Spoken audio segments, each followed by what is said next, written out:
What's up, YouTube? What's up, Mixer? Alright, this video is going to be mainly about tips for PUBG. I'm going to start off real quick. And once again, what's up, YouTube? My name's Jeremy, also known as Bridges. This is tips for PUBG video. I'm going to start off first with talking about settings. We're going to go look at my settings so you guys can see what I'm talking about. I like using Type A. I think Type A is the most. Type A is the best. Type B is good, but I feel like Type A can be more beneficial in certain situations. Actually, in all situations. This game, if you don't know, sensitivity runs high. Me personally, I like low sensitivity. I know there's people out there that like high sensitivity. That's fine, but just be aware of it if you do like low sensitivity. Be aware that this game does run a little high. I like to run my right and left stick at 10. I like to put my movement at 10. I like to, let's see some of the big ones. My general sensitivity, I like to put at a 3. The vehicle driver sensitivity, I think it's just a smidge too high. I think it comes in at a 5 for default, but I think it's perfect on 4. And these are, once again, these are just my settings that I have, but if you find them valuable as a tip, hey, and if you find them valuable as something that can help you in PUBG, hey, go for it. I like to put my aim acceleration at at a 10. I like to put it at 10, and then the rest of my optics I like at 3. The 15 times we could probably move up, but I just usually always put it at 3. Because back in the day, PUBG was always resetting my settings. They were always restarting the settings, and so I'd always have to go in there and put it at 3, and this was the quickest way for me. But you could put these to whatever you want them to be. Me personally, I like I was saying, I like everything low. I like Type A, and then I like everything somewhat low. And the biggest thing, go into the tips for PUBG by your boy Bridges, is starting off in training mode. When PUBG was first starting, there was no training mode. You couldn't practice. The only way to basically practice was to jump in hotspots to try to make up for some XP that other people have over you. And there's a lot of good YouTube videos with people saying, oh, well, land at Pachinki, land here, land at these popular spots, land at school, and just land where people are landing, grab a gun and gain that experience. But what's cool about training mode is that you could gain that experience with all these guns without, having to risk dying every time practicing. You could pick up the 8 times, you could pick up the 15 times, you could pick up all these really good guns. And my point with saying this is that go to training mode more, especially if you're unsure of your skill and you're trying to build confidence in PUBG. Go to training mode more often, get familiar with the game, understand what guns take what calibers, understand what optics go on what, understand the looting system. And I'm going to go over the looting right now. When it comes to looting, there's 2 different ways you could go about it. You can either press start and hover over it and tap A on Xbox. And this tips video is mainly for Xbox users, but this can be applied to basically this one. But no, back what I was saying. You hover over it. You can either go up to it and press X, and that's a good strategy, especially if there's just one item there. But if you're unsure of what's there, you could always press start and look, and hover over it and press A. So let's go over here. Let's go get a gun real quick. And this is an important tip. This is a really, really important tip. Just simply because a lot of people don't know how to loot, and they don't know what to loot for. And there's also a strategy. You don't have to implement my strategy, but it's good if you have some sort of game plan when you're looting. Okay, if you're gonna pick up two sniper rifles, that's not gonna really do you good. You find two sniper rifles in a regular game, you find two sniper rifles, and then you're running around with two sniper rifles. That doesn't set you up for success later on in the game when shit hits the fan.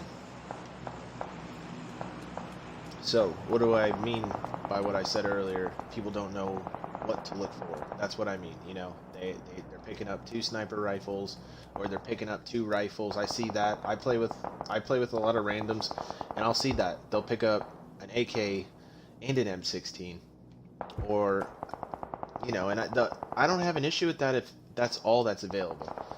My only issue is that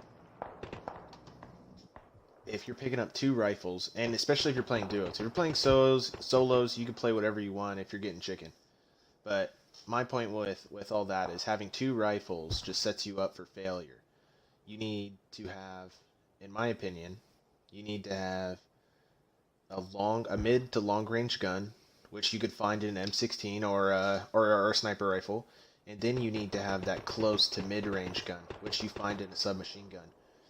So having two rifles I could understand if you're a boss, and hopefully there's people that totally disagree with me in the comments. Please disagree with me. Let me know what you think. But I think it's more important to have a submachine gun and a rifle. And if you're fortunate enough, grab a pistol. Alright, let's go over here. See, like I said, see how I'm just picking it up by pressing X? I'm not pressing start and hovering over it. I'm just going up to it and pressing X. And if you know what you need to pick up, good. But if you're playing in a stressful environment, you can't always see what's on the ground. Sometimes it's best. But sometimes it just might be best just to go over here and tap and you know, spam X just to get what you need, especially if it's in the beginning of the game and you're trying to access some guns and ammo first before the other guy does, especially if somebody lands with you. Alright. Alright, we're gonna go over looting and using gear really quick, and then we're going to do parachuting after this. And what's really important to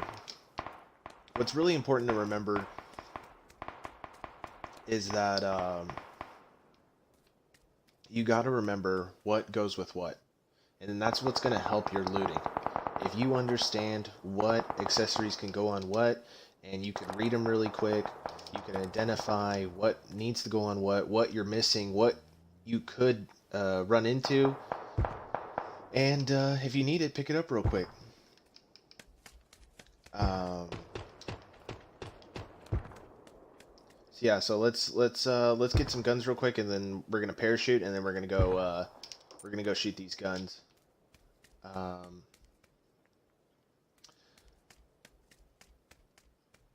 So we went over settings and sensitivities, looting and using gear. I'm gonna pick up this SK.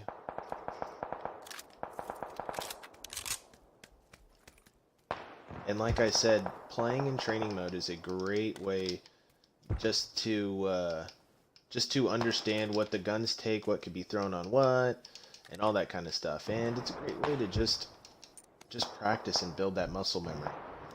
A lot of times in video games, people are jumping around. You know, they're playing Fortnite, they're playing Rainbow Six, they're playing this, they're playing that. They're jumping around all over the place, and they're not really allowing their bodies to develop the correct muscle memory.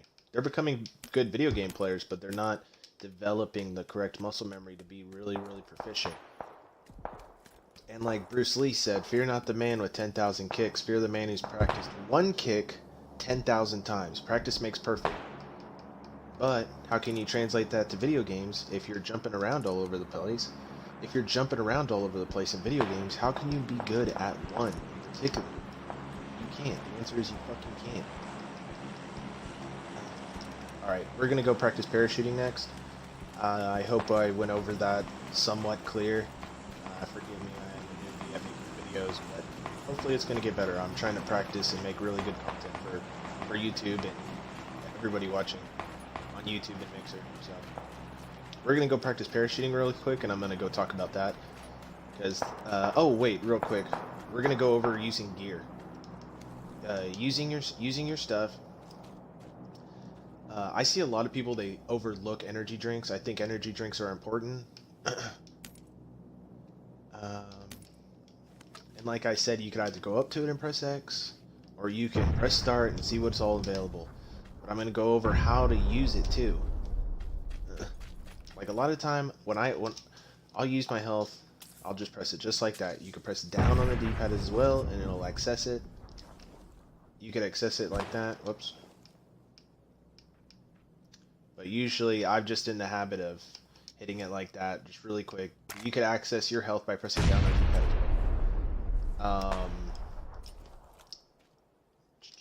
Alright, let's go over parachuting. Okay, if you go to the training, if you're in training mode, there's these little guys all over, scattered all over. Okay? And if you are having issues parachuting, this is a great way to get your practice. Alright, let's see. Let's pretend we're landing. I'm going to go land by the cars. Or no, I'm going to go land in one of those bays. Land at the shooting bay. So I marked it, and let's pretend that you're playing with your team. You're playing with your team, everybody's like, oh, go there. So you marked it, and then bam. You want to press. If you want to go down like I am, you want to press with your left analog, and then guide with your right analog. And here, we're going to do that again, because that was a little too fast.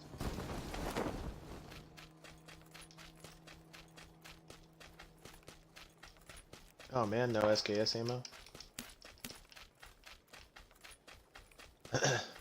And mainly, you just want to, you know, find a nice balance between both of your analogs when you're doing this. And a lot of time when you want to go far, here, let me get to the parachute and we'll talk about it.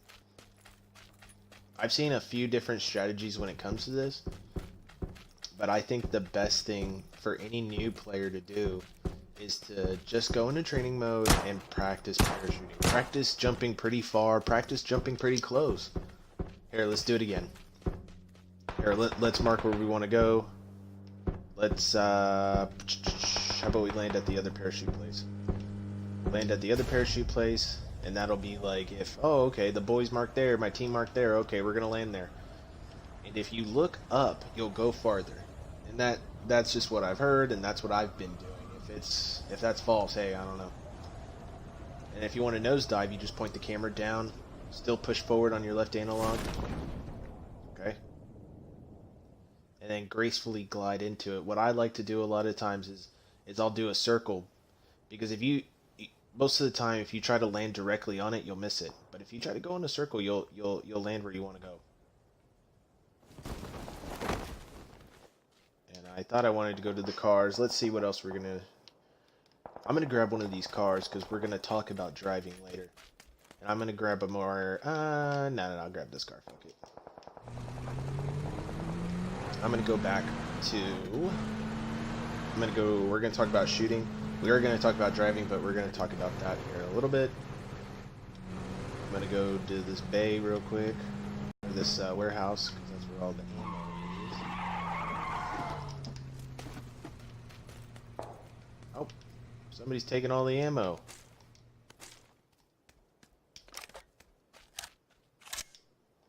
And if I do miss anything, just let me know in the comments below. I'm not trying to miss anything.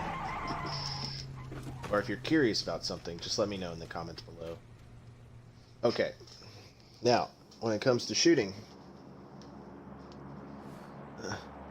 there's different ways you could go about it. And this is why I like Type A. To go back to Type A really quick. Type A is cool. Type A is cool because if you want to engage in third person, you can. But if you want to fight in first person, you can as well. And so, like, what I like to do is you hold your trigger and you're already ready to rock. But you're in third, over the shoulder, you know, war style, you know, kind of over the shoulder, ready to rock. And for close engagements or really quick engagements, not having to wait for it to go in first person could mean your fucking life. And so, like, for example, let's say if we were driving and we're like, oh shit, somebody on our right, bam! You can address the situation quicker in third person than you can switching to first and trying to move to it.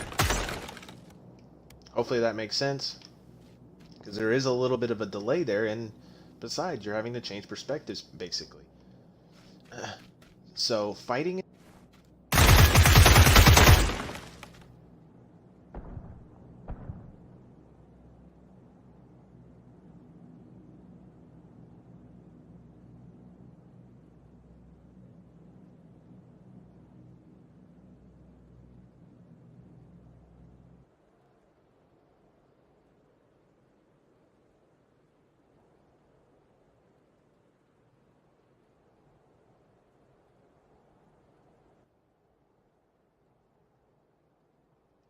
Sorry, my mic died. So it's quicker to address it in third person, like I was saying. Let me go through this video because I'm just fucking ranting. Did not know my mic was low. Oh, my mic's not low. I'm not sure why it died. Alright, anywho. Back to what I was talking about. Shooting in third and first. That's why I like Type A the best, because if you half-click the left stick, you'll be in first. That's what... Whoa.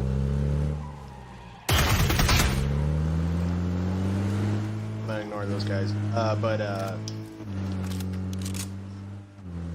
So, like I said, if you want to shoot in third, you can. And you could see a whole lot more in third. Understand? If you want to half-click the first and shoot that person at a long distance, you can. Here's another quick thing I want to talk about too. You could zoom in by holding the LB button. Okay. A lot of people forget. A lot of people don't know. I want to go over. You can change the reticles too. You can change the reticles by pressing up on the D-pad. You can also change the color just by keep pressing up. If you want to change it back down, you can. You can also change the brightness of your red dot by pressing RB and moving the left analog up or down. And that really does help depending on the situation you're in. If you're in a dark building, turn the brightness up. If it's really bright where you are, turn the brightness down. You don't need it. I might have said that backwards, but you understand what I mean. And really quick too, I want to talk about Peeker's advantage. Now, and I might be explaining this wrong, but I'm just going to explain to this my point. In most video games, you have what's called Peeker's advantage. And if you peek, like let's say if you're looking at somebody and you peek, the game renders you in first, so you see the enemy first if they're not peeking. And so like this holds true in Rainbow Six and other games too, but this also holds true in PUBG. So you wanna peek, and plus it is smart, less your body's being shown if you're peeking, opposed to not peeking. You know, this isn't this. You don't have to move like this. You don't have to move left to right. You could go around a corner really slow and show less your body, and there's the advantage there too. But the peeker's advantage more goes with what I was just saying.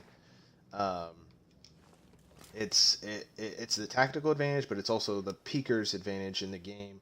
And if there's somebody better who could explain that better, what's going on in the comments below, I really would appreciate it.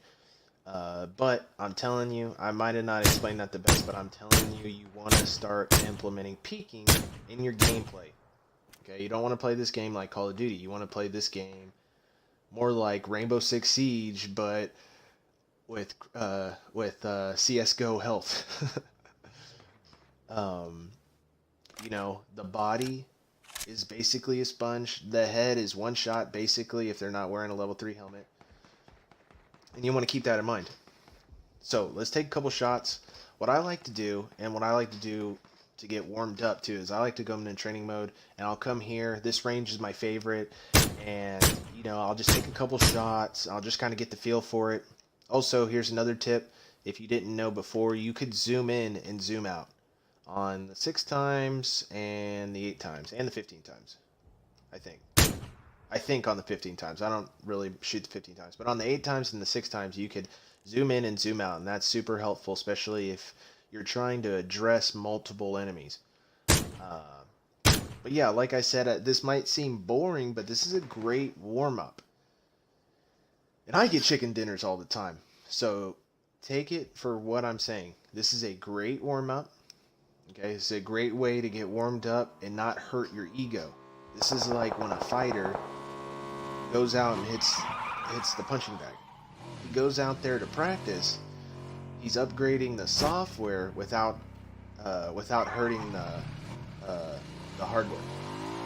You know, and I stole that from Conor McGregor's coach, but that's okay. But it stays true. You know, and it's the same thing for here. This is our punching bag. This is a great way to come outside or to get in the game, get warmed up, get acclimated to everything that's going on, and try to be super proficient in your first game. So like I said, I like to come out here and take shots. I'll just mess around. I think the 400 is the best, but they also have an 800 on the other side, and we'll go over there here in a second when we mess with the driving. But I like to just come over here and take shots, and like I said, you know, for those longer shots, you want to hold your breath, especially if you want to be precise. Oh my gosh, people just keep messing with me.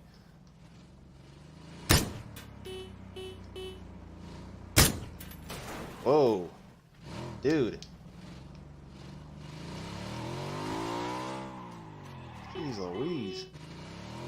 Tell those people to buzz off. Okay, let's go into it. I think I said enough for that. Like I said, just come over here, take some shots, just practice, mess around. That's what training mode's for. Training mode is badass. When I first started playing this game, when it first came out on the Xbox, I remember saying I wish they had like a training mode like I've seen on other games, on other popular games that I played over the years. I wish they had a training mode where you could practice shooting with the different optics. And that's the big thing too, like get comfortable with these optics, especially the 8 times or the 6 times. I like the 6 times the best. But the 8 times is good too. I'm not ever going to complain if I get it. Alright. If you got any questions about shooting or peeking, just let me know down in the comments below and I'll try to answer the best I can. Hey, if you got anything I should add this video, let me know too. But yeah, next thing I want to go over is we're going to go over throwing grenades. And this is an essential part too. Throwing grenades is important too because throwing grenades can really really help you out in certain situations.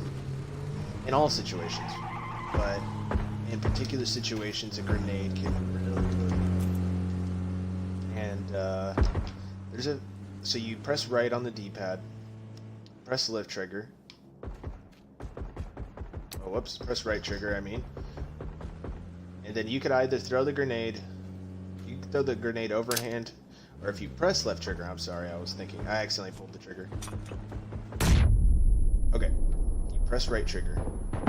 If you want to switch the grip, press left, throw that bad boy overhand or underhand. And if you want to pull the pin to bake it, you press LB. Throw it, now it's baked. Somebody order a grenade? I got an order for 1 grenade. And that's how you do it. And keep in mind, you know, there's Molotovs too that the same rules apply. But I don't like picking up Molotovs because a lot of things can go wrong. You could get shot and it drops, and you know, you could hurt your team, and I mean a lot of different things go wrong. I've had it one time, somebody shot it in my hand and it just went all over me. And you kind of always want to comp up. There's like this little dot in the middle of the screen, if you could see it, where the grenade is, and I like to aim with that. I don't like to aim with that little red line thing because like it just doesn't always. It tricks my mind. It tricks my mind sometimes. You just always want to throw a little bit up. You just want to always compensate up when you're throwing. Let's see if I can throw it over here. Oh, see what I'm saying? Okay. So, that's grenades, like I said. You can press LB to change the throw. Press left trigger, I'm sorry. Press left trigger to change the throw, and press LB to cook it, to bake it. I'm saying all the wrong things. To bake the grenade. Oh, I'm gonna take this guy's car. He thought he was gonna throw a grenade. Alright, we're gonna go get a new vehicle and then we're gonna talk about driving real quick. I guess we can talk about driving. Driving is important too, and I know that PUBG can sometimes seem just like a little bit too much, but it is so fun. There's nothing more, there's not a better feeling than getting a chicken dinner by yourself. I think it's better with the team. You do it with the team, it's like a great fucking feeling. I've gotten chicken dinners by myself, and I know not to toot my own horn, but I know I'm a straight savage killer. So I'm not worried about me, but it feels even better when I do it with my friends. Alright, so this is a car we're going to get into. It's called a Dossier. Or this one's a Dossier. This one, what do you call this? I always call it a Jeep, but it's called a UAZ. UAZ, I always call it a Jeep. I call it the Vietnam Jeep. I used to call it the Vietnam Jeep all the time. We're going to jump in the UAZ. And like I said, like, you could take what I'm saying, but you could also come out here and just practice. You know, that's like the best thing you could do. Really, is go into training mode, click on the training mode, and just simply practice. Alright, we're gonna get on the road.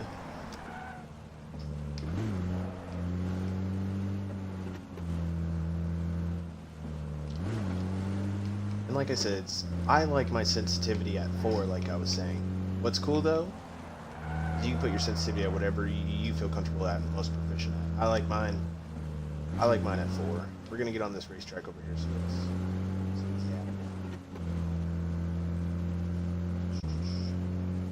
when it comes to driving, I think just practice, really just keep practicing. Like I said, that's what's cool about training mode. You can just come here and practice, not have the stress or the anxiety of like, is somebody gonna come over my shoulder and shoot me, or is somebody gonna come out of nowhere? No, you can just come here and practice carefree. If you wanna, there's NAS. If you wanna hit NAS, you just press LB. Just hold LB. I'm sorry. I found if you tap it, it works. Now, if you wanna hit your handbrake, you just press Y or hold Y. Hold Y. Burn out like that. And really, what's important too is like when you're playing with others, is to not go that fast. Don't go that fast. I think what happens a lot is like, since this game is in the metric system, and a lot of people from the US play, they don't know what 96, 99, almost 100 kilometers an hour means. I'm pretty sure that's like 140 miles an hour. That's fucking fast. And a lot of people be like, oh, well, the driving, it sucks in PUBG. I keep dying. I always die. I'm like, yeah, dude, you're doing 140 miles an hour. Yeah. And there's a saying that we have on my team. We like sometimes when we die crazy in a car, we'll say, oh, we hit a dandelion, because sometimes it seems like you could hit a bump and you'll flip. And that just reinforces what I was saying. People just don't understand how fast they're going. They're doing 100 kilometers an hour. I mean, that's fucking fast as fuck. So my point with that is just, just slow it down. Just slow it down, practice, slow it down, and you're good. The other thing I want to talk about real quick is revives. And revives are important. Revives are really important. But when should you do a revive? Should you try to address the enemy and then revive, or should you just revive immediately? And the answer to that is it's totally based on the situation. But what I usually like to do is I'll revive immediately, then address what's going on. I don't try to look for the people, unless I see them and they're like on my butt. I'll try to address them. Oops. But if they're 100 yards out and one of my teammates is down, I'll pick that person up first, and then we'll both address it. Like I was saying, I'm not worried about me. I'm a straight up savage fucking killer. Animal. I'm gonna be fine out here playing PUBG. I want to win with my team. And that's my thing. Oh man, I think I went over it all though. Last thing I want to go over is just being a good teammate. Oh, I'm sorry. I was gonna hit that point after this. Last thing I want to go over is especially if you're new, don't stick so close to, especially if there's somebody helping you. Don't be so close to your teammate. Be close to your teammate. Don't be at a distance where you can't help him. If your teammate calls for you, in my eyes, you should be there to help. You don't have to be on the other side of the map. You guys should be close enough to help each other, but not so close where the enemy can kill both of y'all with a few shots. You understand? The enemy's getting a 2-for-1 shot because you guys are so fucking close. You know, you should be close enough to help, but not close enough to get shot at the same time. And basically that's it. That's my tips for PUBG for new players. If you like what you see, be sure to subscribe and leave some comments down below, and go to my other videos. I got a bunch of PUBG videos, Rainbow Six videos, Titanfall 2 videos. If you guys like what you see, be sure to subscribe. Thanks for watching. Stay tuned for more.